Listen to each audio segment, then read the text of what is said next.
Si comme moi vous êtes un vendeur, alors à chaque fois que vous réussissez à closer un client, vous êtes forcément heureux. C'est la joie. Par contre, il arrive dans certains cas de figure où, après avoir effectué le paiement pour un produit ou un service, votre client demande tout simplement à être remboursé.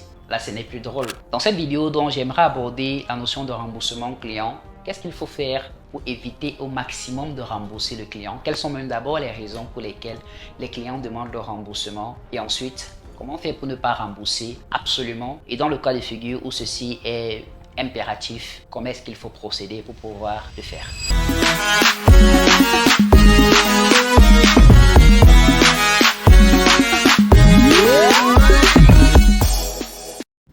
Salut à toi et bienvenue sur ma page. Si tu me découvres, je suis Dylan Nofolé, vendeur depuis la naissance car je viens d'une famille de vendeurs. Et par ailleurs, je suis également manager, directeur général de l'entreprise sur mesure. Dans cette vidéo, je te parle du remboursement client. Alors, il arrive très souvent qu'après l'achat d'un produit ou d'un service, les clients demandent à être remboursés pour une raison ou une autre. Dans cette vidéo, donc, je vais analyser ces raisons. Ensuite, te dire comment est-ce que tu peux faire pour éviter au maximum de tomber dans du remboursement client. Et s'il fallait y arriver, dans quel contexte et quelles conditions est-ce qu'il faudra le faire. Les raisons du remboursement client, je les ai classées en trois grandes catégories. La première catégorie, ce sont des remboursements qui sont dus à la non-conformité du produit ou alors du service. Ici, on va tout simplement voir des produits qui seront défectueux, en mauvais état ou globalement endommagés. Je vais prendre un exemple. Imaginons que vous alliez au marché aujourd'hui et que vous achetiez un téléphone. Une fois à la maison, vous vous rendez compte par exemple que le téléphone que vous avez acheté, en réalité, il a un défaut de fabrication qui fait que à chaque fois que vous le mettez en charge, il se décharge plus tôt. Ça veut dire que là, le téléphone, il est tout simplement défectueux et pour cela, vous demandez un remboursement. Parce qu'ici, on parle de remboursement en effet. Donc, le fait que le produit soit défectueux ou endommagé peut être une cause plausible pour laquelle le client va demander tout simplement à être remboursé. Toujours dans la catégorie de non-conformité, on va parler cette fois-ci de non-conformité du service. Ça veut dire que vous avez souscrit à un service, mais dans ce qui est réalisé, ce n'est pas réellement ce qui avait été convenu au préalable avant paiement. Si je prends l'exemple par exemple d'une community manager qui a décidé de pouvoir animer une page et qu'on se rend compte que dans ses activités au quotidien, elle ne suit pas réellement le cahier de charges qui avait été défini, c'est possible que le client demande tout simplement à être remboursé. Et enfin, toujours dans la catégorie de non-conformité, on peut avoir ce qu'on appelle une erreur de commande. Ça veut dire que le client va par exemple passer la commande d'un produit ou alors d'un service, mais c'est complètement autre chose qui lui sera livré, qui ne sera pas forcément non conforme, mais qui n'aura pas forcément un rapport avec ce qu'il a commandé. Dans ce cas de figure, donc, on parle tout simplement d'erreur de commande. Voilà la première catégorie des raisons de remboursement, la non-conformité du produit ou alors du service. Alors, dans ce cas de figure, il est impératif de se donner pour mission de vendre des produits de qualité et surtout d'offrir des services qui répondent exactement à ce que le client vous a demandé. C'est très important ce que je suis en train de dire parce que il me souvient par exemple lorsque j'étais à Bertois, des personnes qui vendaient également des téléphones comme nous, mais vous alliez voir dans leur boutique, chaque jour il y aura un scandale parce qu'un client est en train de demander d'être remboursé, tout simplement parce que le téléphone qu'il a acheté ne correspond pas exactement à ce qu'il avait demandé en termes de qualité. Parce que vous devez savoir que dans les appareils électroniques, il y a une bonne gamme et il y a une mauvaise gamme, ce qu'on appelle généralement du chinois, peut-être à tort. Et donc, il y a des personnes qui s'attellent généralement à vendre de la mauvaise qualité. Ce qui fait qu'à chaque moment, ils sont donc en train de gérer des retours clients et des demandes de remboursement. Pour éviter d'en arriver là, battez-vous à vendre réellement de la qualité. Même si pour ça, il faut que le prix soit un peu plus élevé, mais battez-vous au moins à offrir de la qualité. Il en va de même pour le service. Si vous avez pris de l'argent pour pouvoir offrir un service, alors offrez tout simplement le service de qualité qui va avec. Ça, c'était pour la première catégorie des raisons. La deuxième catégorie des raisons, ce sont des raisons qui sont liées cette fois-ci à la logistique ou alors à la transaction de façon globale. Ici, on va voir deux types de transactions. On va voir les transactions qui sont financières et on va voir les transactions qui sont relatives au produit en lui-même. Alors, pour les transactions financières, généralement, on a des soucis de paiement qui peuvent être liés aux mauvaises coordonnées de paiement ou alors que le client effectue une erreur sur les coordonnées de paiement. Ça arrive parfois aux e-commerçants en ligne. Vous avez par exemple des coordonnées que vous avez fournies à votre client et il effectue le paiement sur des mauvaises coordonnées et par la suite il vous demande tout simplement à être remboursé. Il peut aussi arriver un cas de figure dans lequel le client effectue un double paiement. Ça veut dire que vous lui communiquez les coordonnées mais il effectue 2 fois le paiement et là, il demande justement à être remboursé.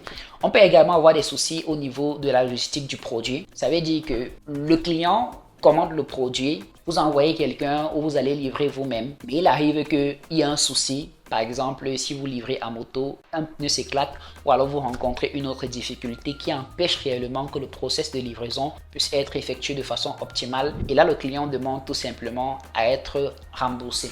Alors, dans le cas de figure présent, ce qu'il faut faire d'abord, c'est s'assurer de mettre toutes les procédures en place pour les paiements. Généralement, lorsque vous avez une activité qui doit être fonctionnelle, vous devez définir le cadre dans lequel elle est fonctionnelle. Et dans ce cas de figure, vous devez définir toutes les commodités de nature financière ou alors de logistique. Dans la nature financière, je parle précisément des coordonnées de paiement qui doivent déjà être mises en place et être coordonnées afin que si je travaille par exemple en Afrique de l'Ouest, je dois avoir des coordonnées pour les pays d'Afrique de l'Ouest. Si je suis en Afrique centrale, je dois avoir des coordonnées pour les pays d'Afrique centrale et ainsi de suite. Dans le process de livraison également, je dois me rassurer de pouvoir avoir un service de livraison fiable avec lequel je travaille pour mes produits. Généralement, moi, je recommande de déléguer au maximum la livraison et de ne pas s'atteler à le faire soi-même. Parce que lorsqu'on le fait soi-même, il y a trop de risques qu'on court, que ce soit des risques liés au produit ou des risques liés à la personne qui effectue la livraison et qui n'est pas forcément habilitée pour ça et qui n'a pas le matériel adéquat pour ça. Par contre, lorsque vous faites appel à un service de livraison, il a le matériel, il a la logistique nécessaire, il a les compétences nécessaires, il a l'expertise nécessaire et surtout, il vous garantit un remboursement partiel ou total en cas d'endommagement de votre produit. Donc, ça veut par exemple dire que si vous confiez un produit à un service de livraison, d'aller livrer ou donner au client, il arrive qu'il fasse l'accident et que le produit ait un souci. Dans ce cas de figure, il serait tenu en fonction du contrat que vous avez signé de pouvoir justement effectuer un remboursement, soit d'un pourcentage précis ou alors de la totalité. Donc, ce que je recommande dans ce cas de figure, c'est vraiment de déléguer et de surtout avoir des contrats précis avec des clauses qui stipulent exactement ce qui est fait si jamais on rencontre un souci au niveau de la logistique. Donc, voilà pour la deuxième catégorie. Enfin, on va passer à la troisième catégorie. Cette fois-ci, on va parler d'une insatisfaction générale. L'insatisfaction peut venir du produit, peut venir du service, peut venir de la logistique, peut venir du fait que le client demande même cette fois-ci à être remboursé sans même avoir reçu le produit. Ça veut dire quelqu'un commande par exemple un produit chez vous et lorsque vous êtes en train de vouloir livrer, il vous dit que non, il n'a plus besoin d'être livré et là, il souhaite tout simplement être remboursé. Il souscrit à un service et avant que vous ne délivrez le service, il vous dit non. Là, je veux être remboursé, je n'ai pas besoin de votre service. Alors ça, c'est un cas particulier tout simplement parce que le client n'a pas encore bénéficié exactement de ce pourquoi il a souscrit. La première des choses, c'est de commencer à demander au client pourquoi est-ce qu'il ne veut plus bénéficier du produit ou du service pour lequel il a payé. Naturellement, il vous donnera une raison. Faites du maximum pour pouvoir débattre sur la raison et comprendre sa pertinence. Et si vous estimez justement qu'elle est légitime, on va passer maintenant aux conditions globales et générales dans lesquelles il faut prévoir un remboursement. Déjà, lorsque vous avez une activité, il faut vous assurer de pouvoir mettre sur pied une politique de remboursement. La politique de remboursement, elle comporte énormément de choses. Pour prendre un cas de figure, je me rappelle par exemple d'une boutique dans laquelle je faisais des achats abattoirs et à chaque fois qu'on vous délivrez une facture, il était inscrit sur la facture, les produits qui sont pris ici ne sont ni restitués, c'est-à-dire ni récupérés, ni remboursés tout simplement. Ça, c'est un message fort qui fait en sorte que lorsque quelqu'un achète le produit, directement, il a pour intuition de pouvoir regarder si le produit est conforme à ce qu'il voulait réellement avant de rentrer parce qu'il sait que lorsqu'il rentre une fois, il n'a plus le pouvoir de pouvoir faire restituer le produit ou alors de se faire rembourser. Naturellement, c'est dans des cas de figure et dans des secteurs d'activité bien précis. Mais de façon globale, il est idéal de se définir une politique de remboursement qui définit exactement les termes dans lesquels vous devez effectuer un remboursement. En tant que vendeur, il est important de comprendre que vous devez tout faire pour éviter au maximum de rembourser. Je sais que ça aura l'air malsain de ce que je suis en train de dire, mais vous devez absolument tout faire pour éviter de rembourser votre client lorsqu'il a effectué un paiement pour un produit ou un service. Pour éviter de rembourser, ça peut passer par plusieurs choses, comme par exemple des alternatives. Généralement, lorsqu'on achète un produit ou un service et qu'on n'est pas satisfait du produit ou du service, il est possible qu'on puisse avoir un produit complémentaire ou un autre produit similaire avec les mêmes fonctionnalités qui peut venir tout simplement combler le vide ou le besoin qu'on avait. Donc, lorsque votre client vous dit par exemple, j'ai acheté ce téléphone chez vous et je ne suis pas satisfait, demandez-lui pourquoi il n'est pas satisfait et en fonction de la raison qu'il vous donnera, vous pourriez donc lui proposer un autre appareil qui va cette fois-ci répondre à ses exigences et qui lui permettra justement d'être satisfait et qui vous évite justement d'être remboursé. Les clients qui demandent très souvent le remboursement également, vous pouvez un peu les faire poireauter.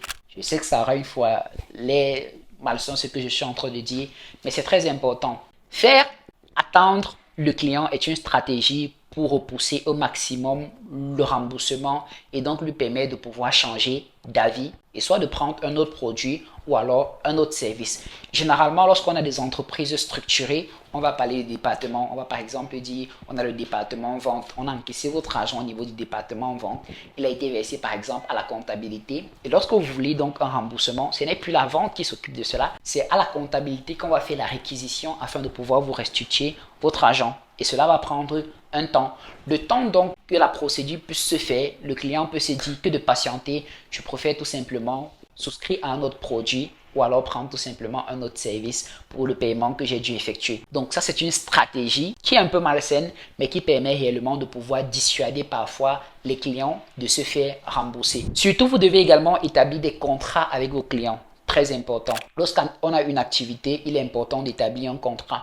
Un contrat, ce ne sera pas forcément un gros document qu'on va présenter, mais ce sera parfois des clauses stratégiques et précises. Je vais vous prendre un exemple. Imaginons que vous vendiez toujours des téléphones. Alors, cette fois-ci, un contrat peut se mettre sur la facture directement.